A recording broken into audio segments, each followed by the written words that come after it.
لوط علیہ السلام کے حالات اور واقعات قرآن کریم کی روشنی میں آپ نے سنے۔ آئیے اب شروع کرتے ہیں یوسف علیہ السلام کا قصہ۔ قرآن کریم نے اس قصے کو احسن القصص کہا ہے۔ اس کے بارے میں اللہ تعالی نے پوری ایک سورت یعنی سورہ یوسف نازل فرمائی۔ اس قصے میں دو عظیم نبیوں کا تذکرہ ہے، سیدنا یعقوب بن اسحاق علیہ السلام اور یوسف بن یعقوب علیہ السلام کا۔ اپنے بھائیوں کی وجہ سے یوسف علیہ السلام کن حالات کا شکار ہوئے، آپ اس کا تفصیل سے ذکر سنیں گے۔ سورہ یوسف مکی ہے اور یوسف علیہ السلام کا قصہ اگرچہ ابتلاء و آزمائش کی داستان ہے، لیکن اس میں اور بھی بہت سے فوائد ہیں۔ سننے والا اس سے لطف اندوز ہوتا ہے، اپنے اندر رحم اور انس کے جذبات محسوس کرتا ہے۔ اس قصے میں ان حالات کی طرف بھی اشارہ ہے جو انبیاء کے ساتھ پیش آتے ہیں۔ عام انبیاء کے حالات واقعات سے معلوم ہوتا ہے کہ پہلے وہ آسودہ حال تھے، لیکن جب انہوں نے دعوت دی تو ان کی قوم نے انہیں جھٹلایا، پھر آزمائش کا سلسلہ شروع ہوا، پھر ان کی قوموں پر عذاب آیا۔ اس قصے میں معاملہ اس کے بالکل برعکس ہے۔ اس میں شروع میں ابتلاء آزمائش کا دور ہے، پھر آسانی اور فراوانی کی داستان ہے۔ ایسا کیوں ہوا؟ علماء کے اس بارے میں مختلف اقوال ہیں۔ عطا رحمت اللہ علیہ فرماتے ہیں، غمزدہ پریشان حال اگر یوسف علیہ السلام کے قصے کو سنتا ہے تو اس کے دل کو سکون ملتا ہے، وہ مطمئن ہو جاتا ہے، اس لیے کہ اس میں تنگی کے بعد آسانی ہے، مشکلات کے بعد اللہ کی نعمتوں کا نزول اس سے ظاہر ہے۔ سورہ یوسف سورہ ہود کے بعد نازل ہوئی۔ سورہ ہود میں انبیاء کرام کے تذکرے کے بعد قوم ہود اور قوم صالح کی تباہی کا ذکر آتا ہے، پھر ان اقوام کا تذکرہ ہے جو تباہ و برباد ہوئی۔ پھر سورہ یوسف عام الحزن میں نازل ہوئی۔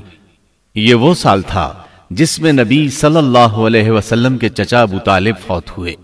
ابو طالب ہر طرح آپ کا ساتھ دیتے رہے تھے، یہاں تک کہ رسول اکرم صلی اللہ علیہ وسلم فرماتے ہیں، قریش نے مجھ سے صحیح معنوں میں دشمنی کا آغاز ابو طالب کی وفات کے بعد کیا۔ ایک قول کے مطابق ابو طالب کی وفات کے صرف 3 دن بعد آپ کی پیاری اور محبوب بیوی، جنت کی عورتوں کی سردار، دنیا جہان کی افضل ترین عورتوں میں سے ایک سیدہ خدیجۃ الکبریٰ رضی اللہ عنہا اس دنیا سے رخصت ہو گئیں۔ انا للہ و انا الیہ راجعون۔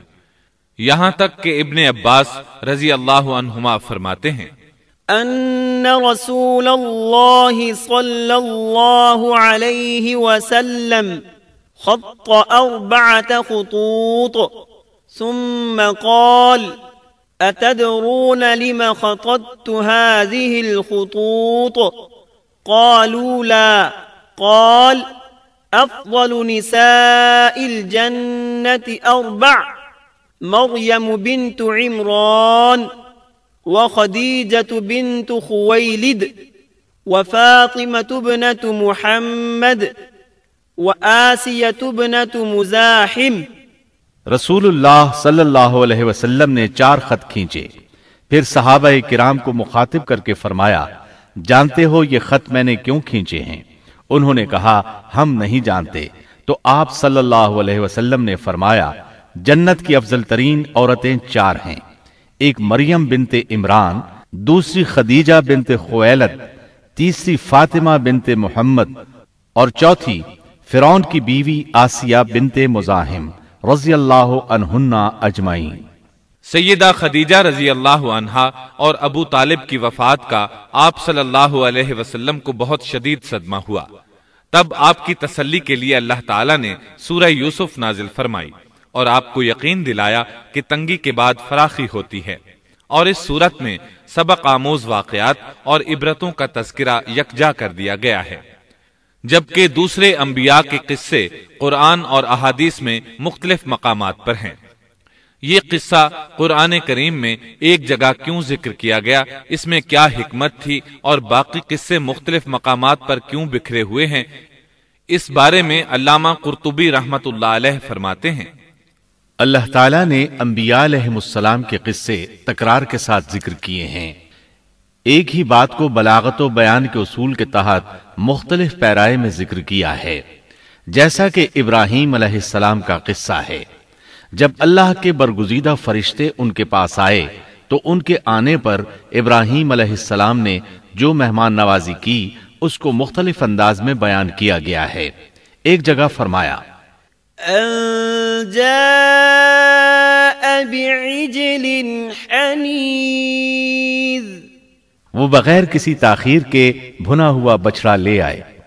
دوسری آیت میں فرمایا فجاء بعجل سمين، پس ابراہیم فربا بچڑے کا گوشت لے آئے۔ ان دونوں جملوں کو جمع کرنے سے معلوم ہوا بھونا ہوا موٹا تازہ بچڑا پیش کیا گیا۔ مختلف جگہوں پر ان کا تذکرہ اس لیے کیا گیا کہ لوگ اس سے عبرت پکڑیں۔ علامہ قرطبی رحمت اللہ علیہ فرماتے ہیں یوسف علیہ السلام کے قصے کو ایک جگہ اور باقی انبیاء کے قصوں کو علیحدہ بیان کرنے کی ایک حکمت یہ بھی ہے کہ مخالف پر حجت قائم ہو جائے کہ وہ نہ مکرر کلام لا سکتے ہیں اور نہ ہی قصہ یوسف علیہ السلام کی طرح اکٹھا کلام لا سکتے ہیں۔ مطلب یہ کہ بلاغت کی ہر قسم میں دشمن پر حجت قائم ہو سکے۔ اللہ تعالیٰ کلام کو مکرر اور غیر مکرر لا کر قرآن کا اعجاز بیان کرنا چاہتے ہیں کہ اللہ چاہیں تو ایک قصے کو ایک ہی جگہ بیان کر دیں، چاہیں تو مختلف جگہوں پر بیان کر دیں۔ کوئی یہ نہ کہہ سکے کہ دیکھو قرآن میں یہ قصہ علیحدہ علیحدہ بیان ہوا ہے، میں اس کو ایک جگہ بیان کر سکتا ہوں، یا اس کے برعکس یہ نہ کہہ سکے کہ قرآن میں تو یہ قصہ ایک ہی جگہ بیان ہوا ہے، میں اس کو الگ الگ کر کے بیان کر سکتا ہوں۔ اب ہم اس قصے کا آغاز کرتے ہیں اور اسی طرح کرتے ہیں جس طرح اس کا آغاز اللہ رب العزت نے کیا ہے۔ بسم اللہ الرحمن الرحیم، الف لام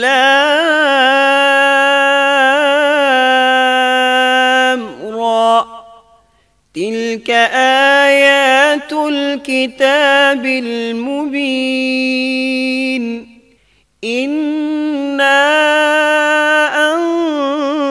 أنزلناه قرآنا عربيا لعلكم تعقلون، نحن نقص عليك أحسن القصص بما أوحينا إليك هذا القرآن وإن كنت من قبله لمن الغافلين۔ شروع اللہ کے نام سے جو بڑا مہربان نہایت رحم والا ہے۔ الف لام را، یہ روشن کتاب کی آیتیں ہیں۔ یقیناً ہم نے اس کتاب کو عربی قرآن بنا کر نازل فرمایا ہے تاکہ تم سمجھ سکو۔ ہم آپ کے سامنے بہترین بیان پیش کرتے ہیں اس قرآن سے جو ہم نے آپ کی جانب وحی کے ذریعے نازل کیا ہے، اور یقیناً آپ اس سے پہلے بے خبروں میں سے تھے۔ قصہ در اصل ایک خبر کے بعد دوسری خبر اور اطلاع در اطلاع کو کہتے ہیں، اور قصص کا اصل قصہ ہے یعنی پیچھے چلنا، جیسا کہ اللہ کی کتاب میں ہے۔ وقالت لأخته قصيه، موسیٰ کی والدہ نے ان کی بہن سے کہا کہ تو اس کے پیچھے پیچھے جا۔ اور قصص کی اصل یہی ہے کہ کسی خبر کا پے در پے آنا، اس لیے ارشاد باری تعالی ہے ہم آپ پر بہترین قصے بیان کرتے ہیں۔ وَإِن كُنتَ مِن قَبْلِهِ لَمِنَ الْغَافِلِينَ، اور یقیناً آپ اس سے پہلے بے خبروں میں سے تھے۔ غفلت سے مراد یہاں اللہ کے ذکر سے غفلت نہیں، بلکہ اس کا مطلب یہ ہے کہ نزول قرآن سے پہلے آپ ان قصص سے واقف نہیں تھے۔ اللہ تعالیٰ سورہ یوسف آیت 4 اور 5 میں فرماتے ہیں اذ قال یوسف لأبیہ یا ابت انی رأیت 11 کوكبا والشمس والقمر والشمس والقمر رأيتهم لي ساجدين قال يا بني لا تقصص رؤياك على إخوتك فيكيدوا لك كيدا إن الشيطان للإنسان عدو مبين۔ جب یوسف نے اپنے باپ سے ذکر کیا کہ ابا جی میں نے 11 ستاروں اور سورج چاند کو خواب میں دیکھا ہے کہ وہ سب مجھے سجدہ کر رہے ہیں، یعقوب نے کہا پیارے بچے اپنے اس خواب کا ذکر اپنے بھائیوں سے نہ کرنا، ایسا نہ ہو کہ وہ تیرے ساتھ کوئی فریب کاری کرے، شیطان تو انسان کا کھلا دشمن ہے۔ رؤیا سے مراد وہ خواب ہے جس کو انسان نیند کی حالت میں دیکھے، اور رؤیت سے مراد وہ حقیقت ہے جس کو انسان حالت بیداری میں اپنی آنکھوں سے دیکھے۔ تو یوسف علیہ السلام نے خواب میں دیکھا کہ 11 ستارے اور سورج اور چاند انہیں سجدہ کر رہے ہیں۔ یعقوب علیہ السلام خواب کی حقیقت کو جان گئے، اگرچہ آپ خوابوں کی تعبیر نہیں بتاتے تھے، لیکن انہیں علم ہو گیا کہ اس میں یوسف علیہ السلام کی تکریم ہے، اور انہیں یہ بھی علم تھا کہ یوسف علیہ السلام کے بھائی ان سے حسد کرتے ہیں۔ اسی لیے انہوں نے یوسف علیہ السلام سے کہا کہ اپنے بھائیوں کو یہ خواب نہ سنانا۔ یوسف علیہ السلام کے 11 بھائی تھے، بنیامین ان کے سگے بھائی تھے، باقی 6 ایک ماں سے اور 4 2 لونڈیوں سے تھے۔ حقیقی بھائی ان سے حسد نہیں کرتا تھا، وہ عمر میں ان سے چھوٹا تھا، باقی سب ان سے حسد کرتے تھے، اور اس حسد کی وجہ یہ تھی کہ یعقوب علیہ السلام ان سے والہانہ محبت کرتے تھے۔ اسی طرح بنیامین سے بھی انہیں بہت لگاؤ تھا، مطلب یہ کہ ان دونوں سے انہیں زیادہ محبت تھی، اور محبت میں کمی بیشی کوئی بری چیز نہیں، البتہ نبی کریم صلی اللہ علیہ وسلم نے فرمایا ان میں عدل سے ضرور کام لیں۔ غرض یعقوب علیہ السلام کو ان دونوں سے زیادہ محبت تھی، ان کا دل ان کی طرف زیادہ مائل تھا، یہاں تک کہ لمحہ بھر بھی انہیں نظروں سے اوجھل نہیں کرتے تھے۔ یوسف علیہ السلام کے بھائی جب کھیل کے لیے نکلتے تو یعقوب علیہ السلام فرماتے یوسف کو یہیں چھوڑ دو، گویا ہر وقت ان کا پہرا دیتے تھے۔ اللہ تعالیٰ سورہ یوسف آیت 6 میں فرماتے ہیں وَكَذَلِكَ يَجْتَبِيكَ رَبُّكَ وَيُعَلِّمُكَ مِن تَأْوِيلِ الْأَحَادِيثِ وَيُتِمُّ نِعْمَتَهُ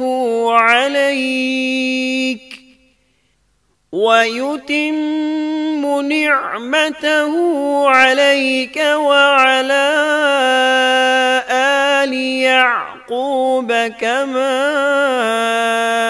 أَتَمَّهَا عَلَى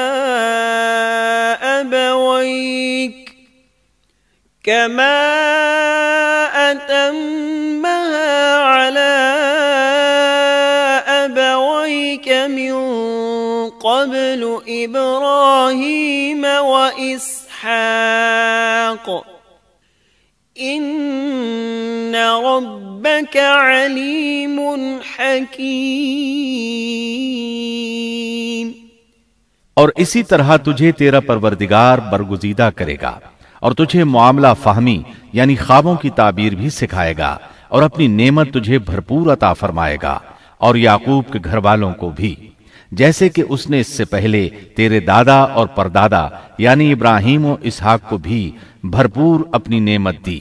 یقیناً تیرا رب بہت بڑے علم والا اور زبردست حکمت والا ہے۔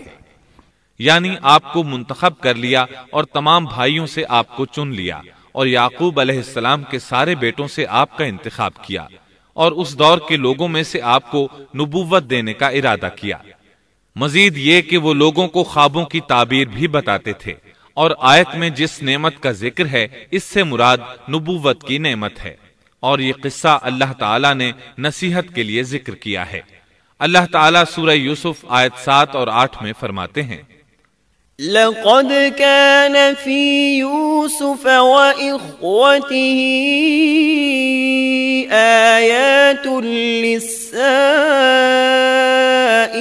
للسائلين إذ قالوا ليوسف وأخوه أحب إلى أبينا منا ونحن عصبة إن أبانا لفي ضلال مبين۔ یقیناً یوسف اور اس کے بھائیوں میں دریافت کرنے والوں کے لیے بڑی بڑی نشانیاں ہیں، جبکہ انہوں نے کہا کہ یوسف اور اس کا بھائی بنسبت ہمارے باپ کو بہت زیادہ پیارا ہے، حالانکہ ہم طاقتور جماعت ہیں، کوئی شک نہیں کہ ہمارے ابا سری غلطی میں ہیں۔ کہا جاتا ہے کہ یہودیوں نے نبی کریم صلی اللہ علیہ وسلم سے یوسف علیہ السلام کے قصے کے متعلق سوال کیا تو یہ مکمل سورت انہیں قصہ سنانے کے لیے نازل ہوئی، جبکہ بنی اسرائیل کو یہ مکمل قصہ معلوم نہ تھا، اور جو معلوم تھا وہ بھی تحریف شدہ تھا۔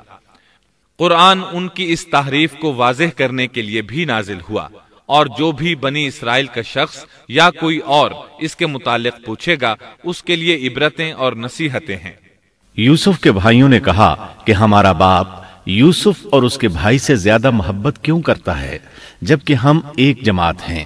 اپنے باپ کے اس عمل پر اعتراض کیا، اور یقیناً یہ ایک بہت برا گمان تھا۔ ضلال کا معنی گمراہی ہوتا ہے، لیکن کبھی خطا پر بھی بولا جاتا ہے، اور انہوں نے باہمی مشورہ کیا اور سوچ بچار کے بعد یوسف علیہ السلام کے قتل کی تجویز طے ہوئی۔ اللہ تعالیٰ آیت 9 میں فرماتے ہیں، اقتلوا يوسف أو اطرحوه أرضا يخل لكم وجه أبيكم وتكونوا من بعده قوما صالحين۔ یوسف کو تو مار ہی ڈالو یا اسے کسی نامعلوم جگہ پھینک دو کہ تمہارے والد کا رخ صرف تمہاری طرف ہی ہو جائے، اس کے بعد تم نیک ہو جانا۔ مطلب یہ کہ وہ آپس میں کہنے لگے یوسف کو قتل کر دو۔ اس پر بڑے بھائی یہودا نے مداخلت کی اور کہا قتل بہت سنگین جرم ہے، اس پر وہ بولے تب پھر اسے کہیں غائب کر دو تاکہ باپ کی توجہ تمہاری طرف ہو جائے اور یوسف والی رکاوٹ ختم ہو جائے۔ دیکھیے کیسی سوچ ہے، پہلے برائی کریں گے پھر توبہ کریں گے اور نیک بن جائیں گے۔ بھلا کیا ایسا آدمی جو برائی اس نیت سے کرتا ہے بعد میں توبہ کر لے گا، کیا اس کی توبہ قبول ہوگی؟ علماء فرماتے ہیں توبہ کا دروازہ کھلا ہے۔ اللہ تعالیٰ رات کے وقت صدا دیتا ہے کہ دن کو برائی کرنے والے توبہ کر لے، اور دن کو آواز دیتا ہے رات کو برائی کرنے والے توبہ کر لے۔ کوئی توبہ کا دروازہ بند نہیں کر سکتا، یہاں تک کہ انسان جتنی بار بھی گناہ کر کے توبہ کرے اللہ قبول کرتا ہے۔ اس لیے اللہ نے ان کی توبہ قبول کر لی۔ تاہم اس بات سے ڈرنا چاہیے کہ اگر گناہ کرنے کے بعد توبہ کا موقع ہی نہ ملے اور موت آ لے تو کیا ہوگا؟ یہ بات نہایت ہی خوفناک ہے کہ توبہ کا موقع ہی نہ ملے۔ اللہ تعالیٰ آیت نمبر 10 میں فرماتے ہیں، قال قائل منهم لا تقتلوا يوسف وألقوه في غيابة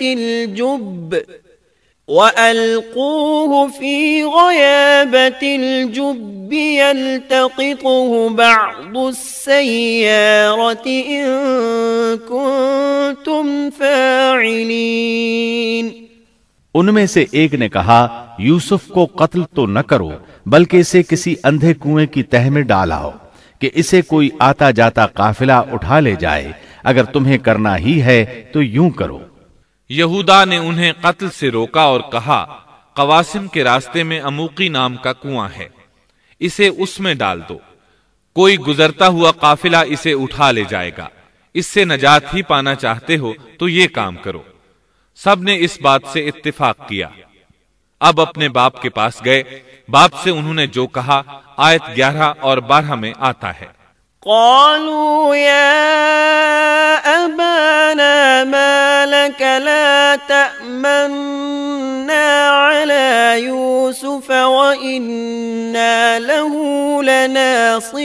لناصحون أرسله معنا غدا يرتع ويلعب وإنا له لحافظون۔ انہوں نے کہا ابا